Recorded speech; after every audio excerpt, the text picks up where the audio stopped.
Você vem comigo? Tema de hoje, a ceia do Senhor. Eu vou ler um texto clássico de Paulo, lá aos Coríntios, no capítulo 11. Mas antes mesmo aqui de entrar no texto, deixe-me dizer algo aqui para vocês. Irmãos, queridos irmãos, nós estamos passando momentos difíceis na nossa nação, ao ver estas tempestades, inclusive previsões meteorológicas dizem de mais tempestades agora, nessa semana, inclusive hoje já atingindo outros lugares em outros estados. E o que é essa situação toda? Eu queria antes dizer o que ela não é. O que ela não é. Por favor, meu irmão, minha irmã, vamos fazer aqui uma correção teológica. Por favor, meu irmão, minha irmã, não diga que isso é castigo de Deus. Quem fala que isso aqui é castigo de Deus, eu vou perguntar, que Deus você está falando?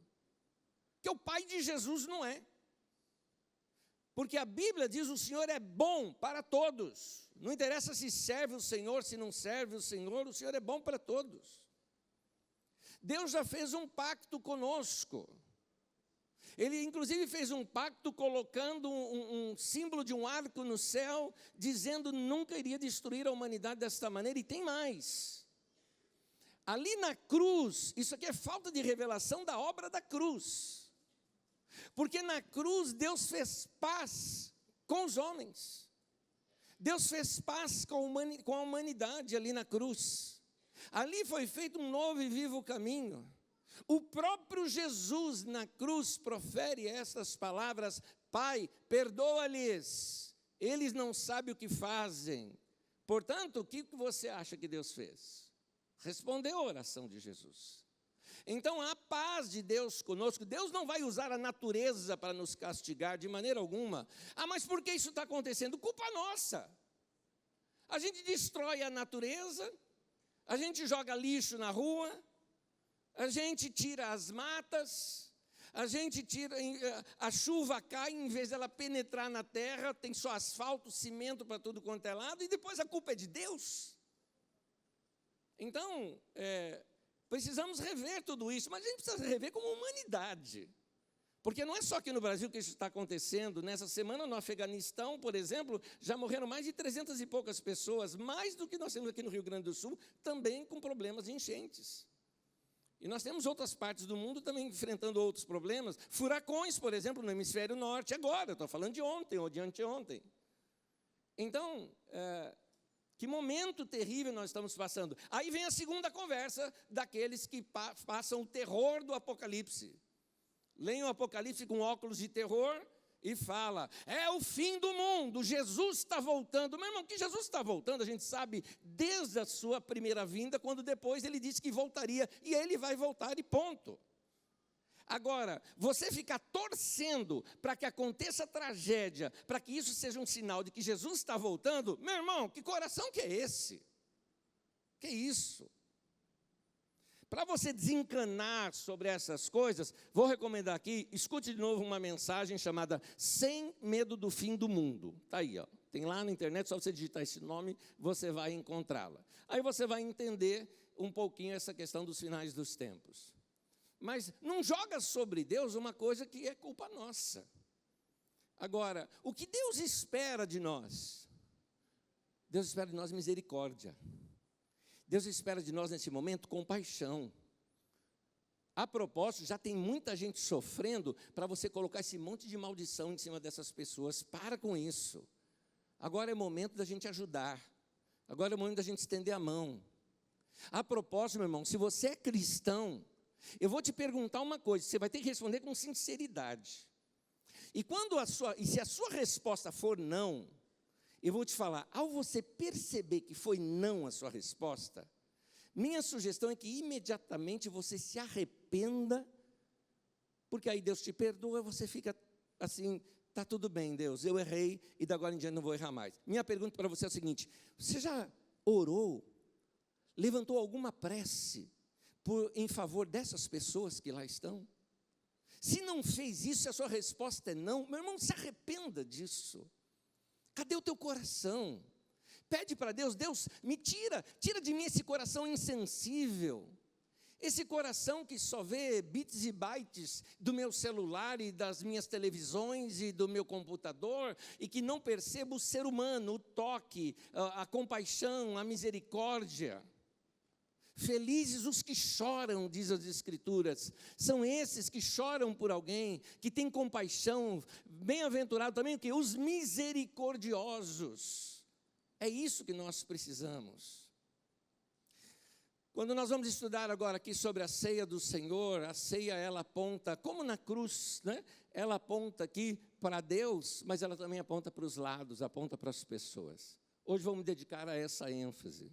Então quero começar a ler com vocês um ensinamento de Paulo, que começa tratando com uma questão dentro da igreja, mas que vai servir para nós, para a nossa vida como um todo, para cada área da nossa vida. Por isso que nós vamos participar da ceia do Senhor depois, como prática. Falando com Deus, Deus, é essa aliança que nós estamos fazendo com o Senhor.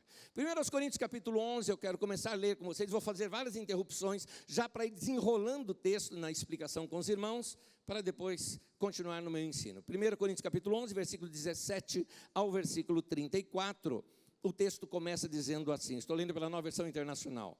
Entretanto, nisto que vou dizer, não os elogio, pois... Eu acho interessante essa frase.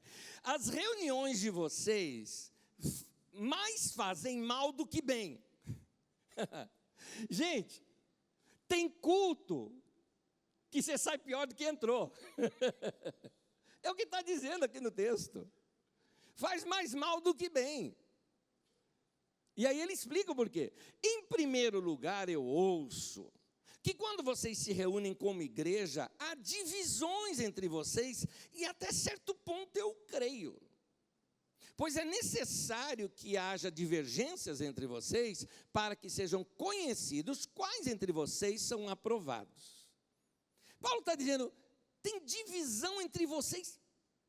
Esse aqui, é difícil traduzir essa frase, por isso que cada tradução ela traz diferente esse verso, né? Até certo ponto eu creio. Paulo está dizendo, eu creio, mas não creio. Não dá para entender, não dá para acreditar num negócio desse. Divisão no meio da igreja. Porque dentro dessa carta aos Coríntios, Paulo está tratando com esse problema da divisão. E ele chega a dizer o seguinte, pode Cristo estar dividido? Então... Paulo, de uma certa forma, ao mesmo tempo, Paulo era desencanado com a questão da divisão. Porque ele sabia que no meio da igreja tinha gente que era dividido dentro de si. E um indivíduo que está dividido dentro de si, ele é causa de divisão onde ele estiver. É na igreja, é em casa, é no trabalho, essa pessoa ela só causa, né? Porque ela é uma pessoa dividida, ela precisa se inteirar, ela precisa de cura ali. E Paulo sabia que isso tem no meio da igreja também, e isso se manifesta com essas divisões. Paulo, no entanto, ele confiava no alicerce que ele tinha lançado na igreja e sabia que a igreja prevaleceria diante de tudo isso. O que de fato aconteceu, prevaleceu. Olha nós aqui. A igreja continuou firme. Deixa eu continuar aqui a leitura, versículo 20. Quando vocês se reúnem, não é para comer a ceia do Senhor, porque cada um come a sua própria ceia, sem esperar pelos outros. Assim, enquanto um fica com fome, o outro se embriaga. Olha o que Paulo está mostrando aqui para nós. Para a gente entender, eu preciso voltar e mostrar como é que era a ceia lá naquele tempo. Hoje nós praticamos a ceia de uma maneira diferente. Hoje você está aqui na reunião, recebe já o pão e o vinho, fazemos uma celebração juntos, todos ali uniformes ao mesmo tempo, porque já consertamos algumas coisas. Mas naquele tempo, a ceia ela fazia parte de um momento dentro de algo que era chamado de festas ágape, ou festas do amor. Ou seja, a igreja se reunia para passar o dia e juntar panela. Todo mundo trazia alguma coisa de casa e era uma comilança. E aí, no meio daquele momento todo, se parava e fazia esse momento do pão e do vinho. Até porque Jesus também, quando ele partiu a ceia com os discípulos, foi num jantar, né? Por isso que às vezes confunde na leitura do texto. Jesus, depois de cear, tomou o vinho, depois de cear, ceia de janta, tá? Então, depois do jantar, eles comeram juntos, tudo mais. Na igreja de Corinto, o que estava acontecendo? Alguns irmãos mais ricos chegavam mais cedo, porque podia chegar mais cedo. Vamos aproveitar o dia com os irmãos. Chegava mais cedo, trazia aquelas comilança gostosa, comida boa, muito vinho, do bom.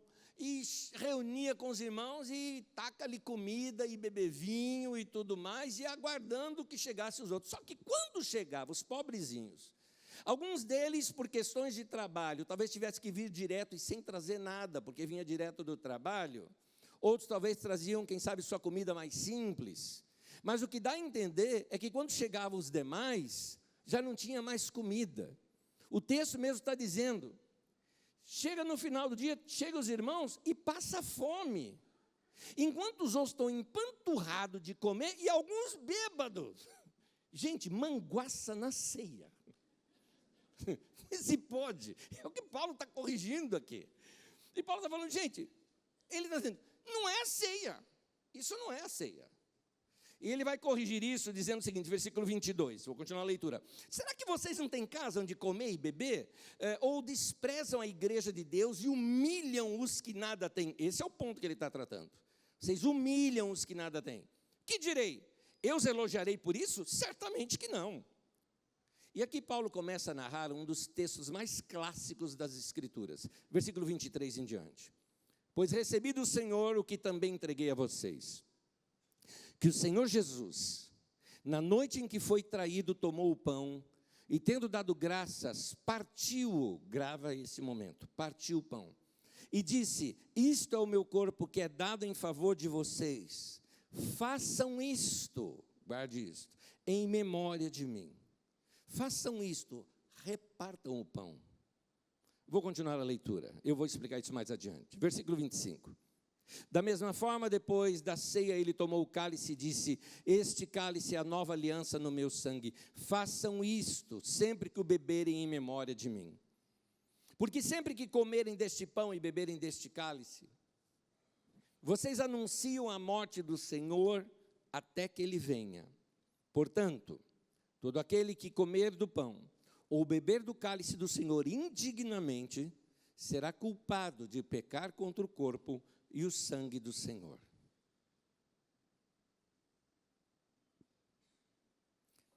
É importante nós notarmos que no contexto todo, eu não terminei ainda a leitura, mas preciso explicar esse ponto. No contexto todo, Paulo está tratando da divisão na igreja. É disso que ele está tratando.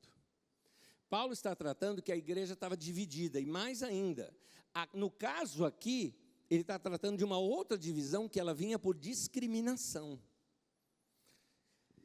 Nesse caso, ele está tratando da atitude daqueles mais abastados, e a atitude dele estava sendo condenada. Tanto que ele fala adiante que eles comem e bebem para sua própria condenação. Note, por exemplo, aqui eu estou dizendo, só um minutinho, eu estou dizendo isso porque muitas pessoas pensam assim, a Bíblia manda examinar o homem a si mesmo, e não comer do pão ou beber do cálice indignamente. Então, algumas pessoas, por exemplo, no dia da ceia, ele fala, não vou tomar a ceia hoje. Por quê? Porque eu não estou preparado. A gente geralmente já sabe, cometeu pecado. É isso, né? Quando a pessoa passa, eu me lembro muito bem dessa cena quando eu era criança, que ia passando a bandejinha da ceia, e a pessoa só fazia assim, ó. E fechava os olhos aqui, né? Medo de tomar a ceia e cair duro no chão. Meu irmão, deixa eu explicar uma coisa para você.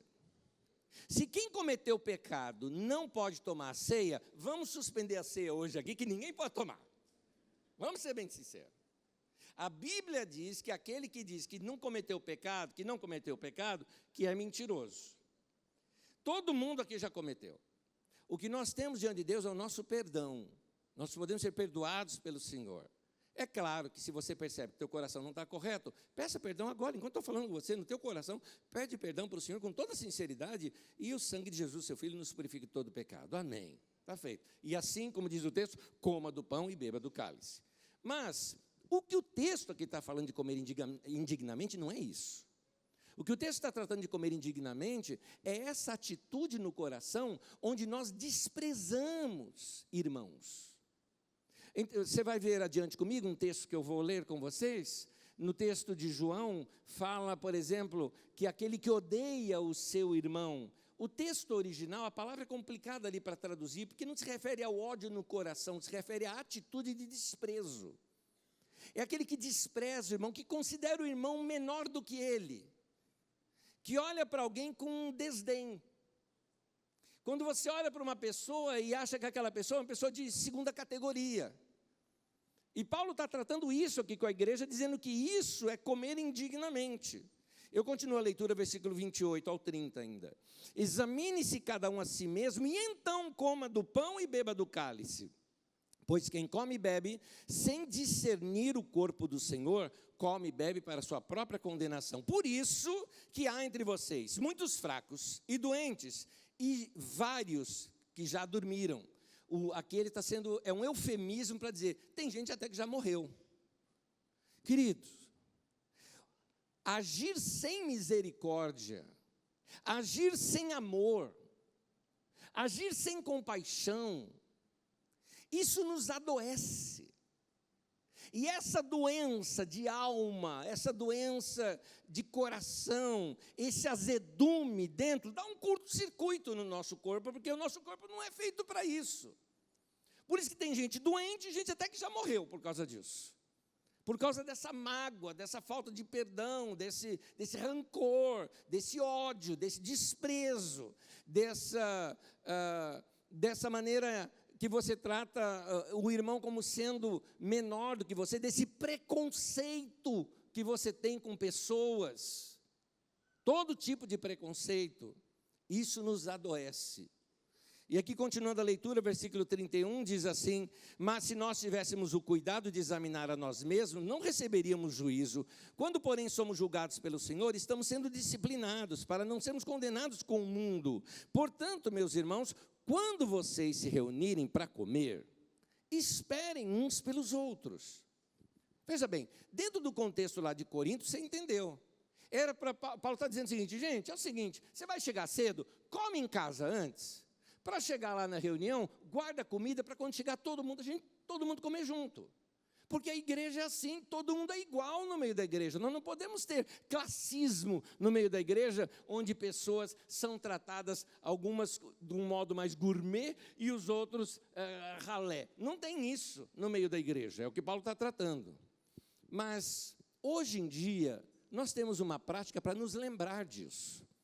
Você pode notar que em toda ceia aqui que nós participamos, nós usamos sempre as mesmas frases. Primeiro, quando a gente vai distribuir, nós falamos, olha, o cálice vai ser distribuído, pegue o cálice, segure na sua mão, aguarde até que todos sejam servidos, e assim nós vamos participar da ceia do Senhor.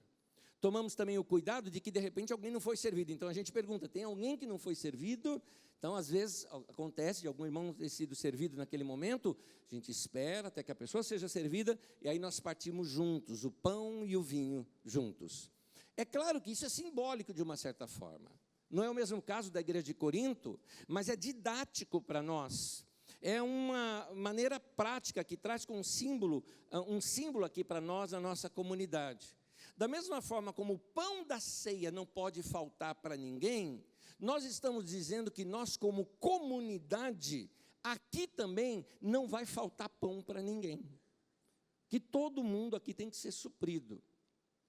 Foi isso, por exemplo, que fez alguns de vocês, trazerem hoje aqui, como a gente recomenda que no dia da ceia você o faça, que traga 1 quilo de alimento não perecível, que você possa trazer uma cesta básica, para nós ajudarmos pessoas, famílias, daqui da nossa própria comunidade mesmo, que estão talvez num desemprego, num momento difícil. Gente, enquanto nós formos uma comunidade que andarmos na palavra de Deus, aqui não pode faltar pão na mesa de ninguém. Isso para nós tem que ser muito claro. Tem que ser muito claro isso para nós. Amém. Versículo 34 diz, se alguém estiver com fome, coma em casa, para que quando vocês se reunirem, isso não resulte em condenação. Quanto ao mais, quando eu for, darei instruções a vocês. Eu acho interessante que Paulo está dizendo, eu não falei tudo ainda, mas o demais eu trato aí com vocês. Quem me dera estar lá para ver o que mais Paulo tratou com essa igreja. Mas aqui o texto está dizendo, irmãos, vamos respeitar os mais pobres. Não é errado ser rico. A Bíblia dá a seguinte recomendação apenas para os ricos, que eles sejam também ricos em boas obras. E eu até inverto a situação. Eu oro, como orei hoje com vocês já aqui. Eu oro para que você, meu irmão, que tem já um coração tratado por Deus, e você é generoso, você é generosa, você abre o teu coração ao pobre, ao necessitado, eu oro para que Deus te enriqueça, que Deus coloque riquezas nas suas mãos, para que proporcionalmente você cresça também nos seus donativos, em boas obras, em auxílio aos necessitados, porque isso faz parte da nossa vida da igreja, da maneira como nós vivemos como igreja. Aqui, para nós, a igreja, ela reflete, tem que refletir isso, de modo que não deve faltar nada para ninguém. Entre nós também, nós temos que entender que entre nós somos todos iguais. Aqui na nossa comunidade, não é nossa comunidade, na igreja de Jesus, mas nós estamos falando pela nossa comunidade, mas na igreja de Jesus. Paulo diz lá em Gálatas, que na igreja não existe homem nem mulher, não existe judeu nem grego. Então ele está mostrando diversas áreas aqui da igreja que poderiam ser diferenças naquele tempo e que hoje não deve haver diferenças entre nós. Que na nossa convivência não haja machismo, sexismo, e nem o extremo do feminismo também, porque entre nós não existe homem e mulher, nós somos iguais em Cristo Jesus. Entre nós também não deve haver classismo, ricos e pobres sendo tratados de maneira diferente, de maneira alguma. Isso é contrário ao que a Bíblia nos ensina sobre o corpo de Cristo. Entre nós não deve haver racismo, de modo que a gente despreze alguma pessoa pela sua nacionalidade, pela cor da sua pele, pela sua aparência. No encontro da igreja é um encontro de comunhão, é um encontro de igualdade. De modo que, interessante, porque a pessoa mais importante entre nós é Jesus. E essa pessoa que é a mais importante entre nós, exatamente no dia da ceia que ele participou com os discípulos, antes daquele momento da ceia, Jesus se abaixa diante dos pés dos discípulos, com uma toalha e com uma bacia nas mãos, e vai lavar os pés dos discípulos. Meu irmão, lavar os pés de alguém era a atitude mais inferior que tinha de um servo dentro de uma casa. O servo mais inferior dentro de uma casa era o que lavava os pés das pessoas. Jesus assume essa postura, se identifica com aquela classe mais baixa que teria na economia daquele tempo. Jesus se identifica com essa pessoa dizendo, somos iguais. Portanto, meu querido, na ceia, tema do domingo passado, vamos falar juntos? Ele está no meio de nós. Vamos falar de novo. Ele está no meio de nós. A igreja lá no primeiro século tinha isso bem claro, que o amor de Deus era evidenciado através do nosso amor ao próximo. Nós vimos isso no ensino aqui de Paulo sobre a ceia. Vamos ver alguns outros apóstolos o que eles dizem. Por exemplo, o João, apóstolo, 1 João capítulo 4, versículo 20 e 21 diz, se alguém se vangloria dizendo, eu amo a Deus, mas odeia e despreza o seu irmão, esse é o texto que eu me referi, trata o seu irmão como menor do que você, este é mentiroso. Se não ama a pessoa que vê, como pode amar a Deus a quem não vê? O mandamento que temos da parte de Cristo é sem rodeios. Amar a Deus se vê na prática de amar o próximo. Vocês precisam amar os dois. Lembra-se do resumo que Jesus dava do grande mandamento? Amarás o Senhor teu Deus de todo o teu coração, de toda a tua alma, com todas as suas forças, com todo o seu entendimento. Então, aliás, deixa eu contar uma coisa aqui para vocês, um irmão que me falou isso. Ele falou, Anésio, você gosta de café, não é? Eu falei, gosto. Então, quando você for tomar um café, você vai se lembrar assim, amarás o Senhor teu Deus de todo o seu coração, toda a sua alma, de todas as suas forças, e de todo o seu entendimento. Falei, o café ficou mais gostoso. Que gostoso isso. Mas vamos lá. Jesus resumiu em 2 mandamentos a prática toda. Esse mandamento que nós conhecemos, e o segundo mandamento, semelhante a este, é, amarás o teu próximo como a ti mesmo. Então, nisso se resume toda a lei e os profetas. Mas são os dois. Tem gente que exagera praticando só um ou só o outro. E isso é um desequilíbrio. Alguém que diz o seguinte: não, eu ajudo o pobre e tudo mais, eu milito por eles, mas eu não tenho esse negócio de cultuar a Deus, de adorar a Deus. Bom, você é um ativista, eu te aplaudo por você ser um ativista, mas isso não é cristianismo, isso não é o que um discípulo de Jesus faz. Outros já fazem outra coisa, só chega no culto, levanta a mão, chora, aplaude e tal, está tudo certo isso, mas meu irmão, a mão que levanta para Deus tem que enfiar no bolso também e dar esmola. Tem que ajudar pessoas, tem que dar o ombro, tem que dar o coração para pessoas que estão precisando de uma conversa. Não é só de dinheiro que eu estou falando de serviço ao necessitado. Então nós temos que fazer os dois. Vamos ver um outro apóstolo, Tiago. Tiago, apóstolo, em capítulo 2, versículo 15 a 17, diz: se um irmão ou irmã estiver necessitado de roupas e do alimento de cada dia, e um de vocês lhe disser: vá em paz, aqueça-se e alimente-se até satisfazer-se, sem, porém, lhe dar nada, de que adianta isso? Assim também a fé, por si só, se não for acompanhada de obras, está morta. Então, meu querido, vamos acabar com essa discussão toda que existe. A salvação é pela fé, a salvação é pela obra. Não é disso que nós estamos falando. Nós estamos falando de prática. E na prática cristã, se você tem fé, mostra isso com suas obras. Nós somos salvos para praticar as boas obras. A salvação é pela fé, mas a evidência disso é que você pratica boas obras. É o que Tiago está ensinando. Ele falou: me mostra a tua fé, com as minhas obras eu vou te mostrar a minha fé. Efésios 2:10 diz que nós somos criados em Cristo Jesus para boas obras. Meu irmão, põe a mão no bolso. Na verdade, não é só pôr a mão no bolso. Primeiro, põe a mão na caneta, no papel e começa a fazer conta. Começa a organizar a sua vida financeira. E trate o dinheiro como um assunto altamente espiritual. Porque se você gasta todo o seu dinheiro somente com você, você é egoísta. É isso que você é. Você precisa se arrepender agora e pedir perdão para Deus. E alguns de vocês gastam até mais do que você pode. Então você fica, inclusive, com dívida. Pede para Deus: Deus, eu quero sabedoria. Aquieta aqui esse negócio no meu coração de comprar o tempo todo. Me ajuda a ajustar a minha vida pessoal, de modo que eu possa viver com menos e ter reservas, para que eu possa também abençoar o necessitado, ajudar pessoas, repartir o que eu tenho. Ao fazer uma compra do mês, eu posso ali separar um pouco e comprar algo a mais para doar para outras pessoas. É isso que a Bíblia nos ensina, a sermos generosos, e o generoso prosperará. Então, faz isso, meu irmão. O ensino de Jesus, porque de onde eles aprenderam isso? Com quem que? Paulo contou o que Jesus ensinou. Tiago está falando de algo baseado no que aprendeu com Jesus. João fala alguma coisa que ele aprendeu vendo o próprio mestre ensinar. O que Jesus ensinava sobre isso? Bom, há um texto nas Escrituras Sagradas, lá em Lucas capítulo 10, já que você leu Lucas, não é?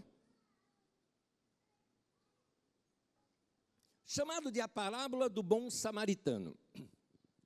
Eu vou resumir aqui a história para vocês. É importante sabermos o contexto da história para entender a força da parábola. No contexto, um homem chega para provar a Jesus. Ele era um fariseu, e esse fariseu, ele era um mestre da lei. Esse mestre da lei, ele queria, veja bem, Jesus era mestre também. Então ele queria mostrar para aquela multidão, tinha uma multidão seguindo Jesus e ninguém seguindo ele. Então, de alguma forma, esse homem queria, assim, sabe, roubar alguns likes de Jesus, entendeu? Porque a multidão estava ouvindo Jesus, ele também era mestre, por que ninguém está me ouvindo? Então, ele faz uma prova com Jesus e ele pede para Jesus sobre o que era a vida eterna. E ali, vida eterna, entenda-se, a vida que é sempre. Não está falando de ir para o céu um dia, está falando da vida que é hoje, que sempre foi, por isso que ela é eterna, não está falando de vida futura só. Mas o que é a verdadeira vida? E Jesus fala sobre praticar os mandamentos e Jesus sabiamente devolve para o homem. Como você o lê? E esse homem faz o resumo da lei igualzinho Jesus. Porque em outros textos, nos outros evangelhos, em outros momentos, Jesus já tinha feito esse resumo da lei nesses 2 mandamentos. Então, na própria boca do homem, ele diz: amarás o Senhor teu Deus de todo o teu coração, alma, entendimento e força. E o segundo mandamento semelhante a esse é: amarás o teu próximo como a ti mesmo. Jesus então o elogia, disseste bem. correto, tudo isso. Eu imagino um homem ali no frente da multidão, né? Eu sei o mesmo que ele sabe. Na verdade, eu acho que esse homem andou stalkeando Jesus, sabe? E ouviu que Jesus ensinava e quis assim mostrar para a multidão, usando o próprio ensino de Jesus como se fosse dele. Mas tudo bem, é uma visão minha aqui da questão. E aí depois esse homem, então, querendo o arremate final, é importante interpretar um momento do texto, ele fala assim, e ele querendo justificar-se, esse justificar, para nós soa assim, querendo arrumar uma desculpa, não é isso.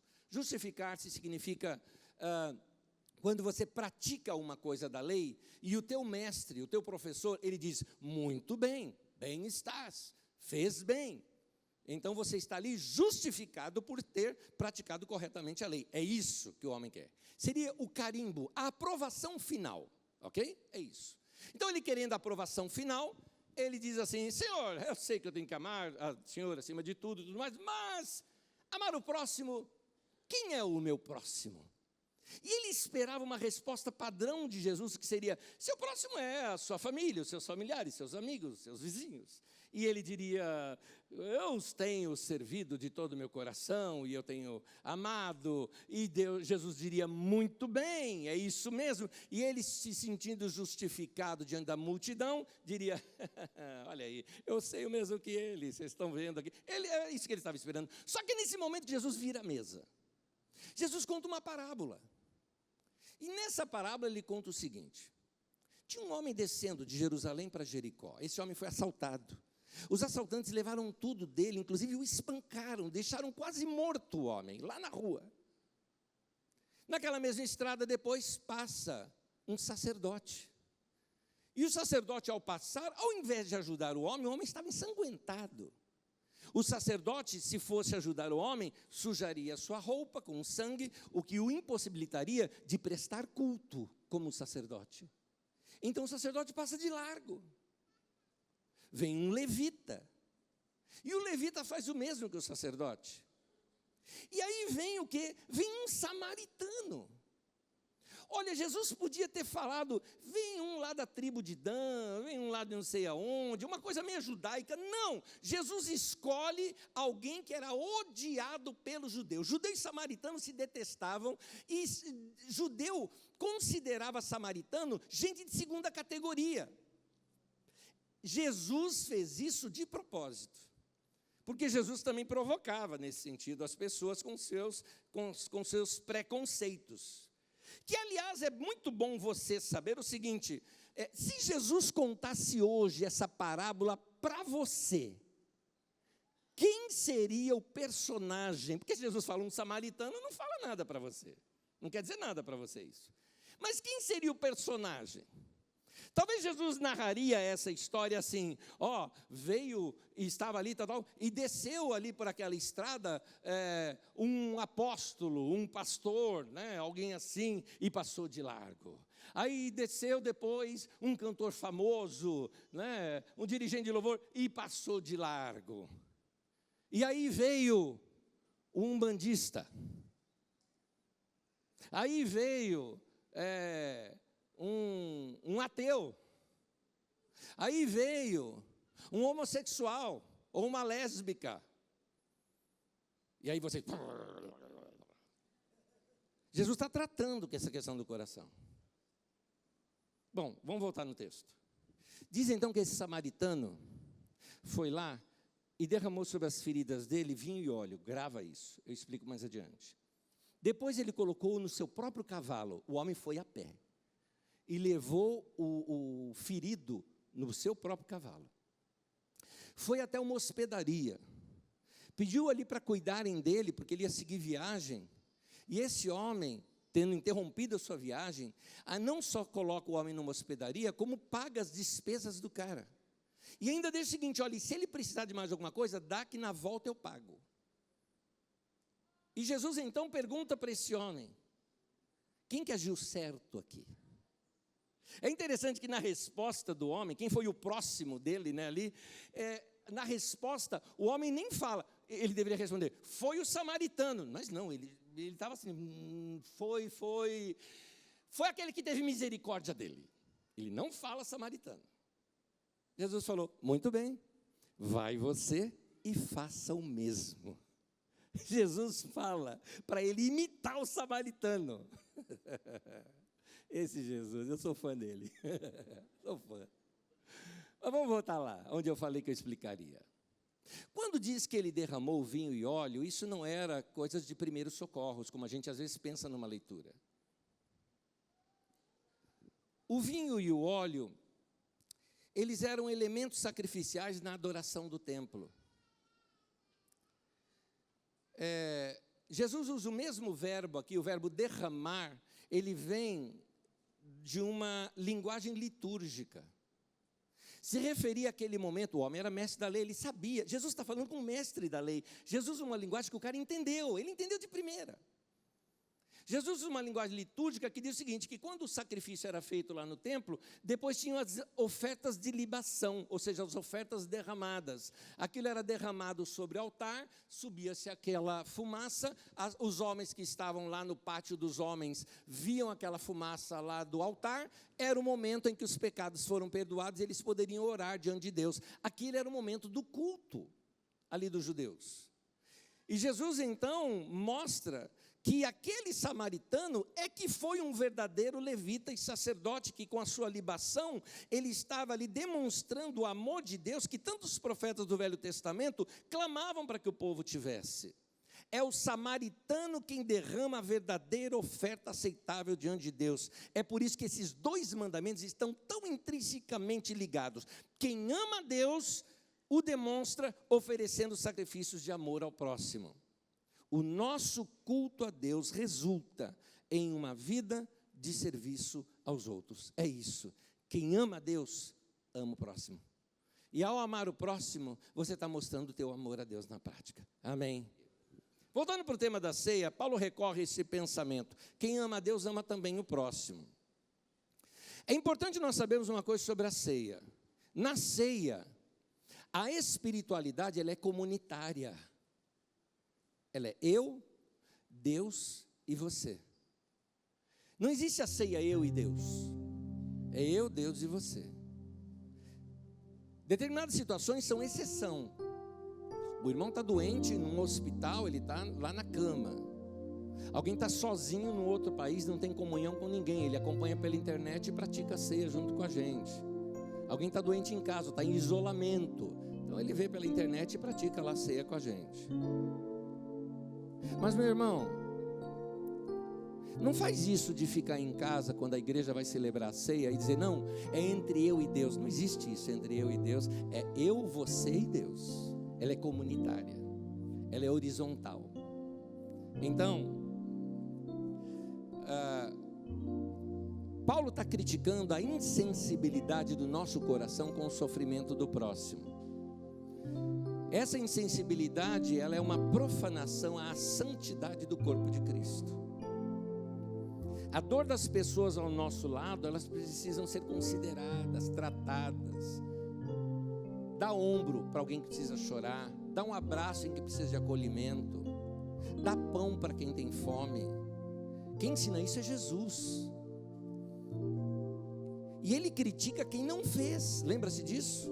Eu tive fome, você não me deu de comer. Eu tive sede, você não me deu de beber. Eu estava sem roupa e você não me deu roupa para me agasalhar, para eu me vestir. Eu era um estrangeiro, eu era um refugiado e você não estava nem aí comigo. E perguntaram os discípulos, quando foi que te vimos assim, Senhor? Ele falou, quando você deixou de fazer para qualquer um desses pequeninos, a mim você fez. Jesus se identifica com eles, chama esses meus pequenos irmãos. É por isso que na nossa tradição, aqui a gente espera uns pelos outros. Não é só uma questão de organização, é simbólico isso. É dizer, meu irmão, nós estamos juntos. Meu irmão, não vai faltar pão na tua mesa. Você faz parte do mesmo corpo que eu preciso fazer alguma coisa por você. É isso. Ao tomar a ceia, nós lembramos de Jesus, da sua vida, da sua obra, da sua morte e da sua ressurreição. Na ceia, não é o pão que se transforma em corpo de Cristo, é o corpo de Cristo que é transformado em pão. E Paulo nos revela que esse corpo de Cristo hoje somos nós. Então, meu irmão, aquilo que eu disse lá no texto que eu estava lendo da ceia, Jesus partiu o pão, repartiu e disse: faça isso. Se esse pão somos nós hoje, Jesus está dizendo: reparta a tua vida com alguém, reparte a tua alegria com alguém, reparte as felicidades da sua vida com alguém, reparte a sua riqueza com alguém, faça algo para alguém. Nós precisamos ser um pão para alimentar as pessoas. Nós somos corpo de Cristo, esse pão somos nós hoje. O pão que desceu do céu alimentou a nossa vida, agora é a nossa vida que precisa alimentar outras pessoas. Meu irmão, no que depender de nós, não deve faltar pão para ninguém. A gente precisa abrir o nosso coração e entender que nós temos que ser pão, talvez dentro da própria família, dentro da própria casa, talvez gente que é vizinho nosso, ou talvez aqueles encontros ocasionais. O caso lá do samaritano foi ocasional, o cara estava indo para o trabalho e encontrou alguém no meio da rua. É aquele encontro no meio do trem, ou do ônibus, ou da estrada, ou do semáforo, daquele que está pedindo alguma coisa. Estende a tua mão, vai ajudar, faça alguma coisa.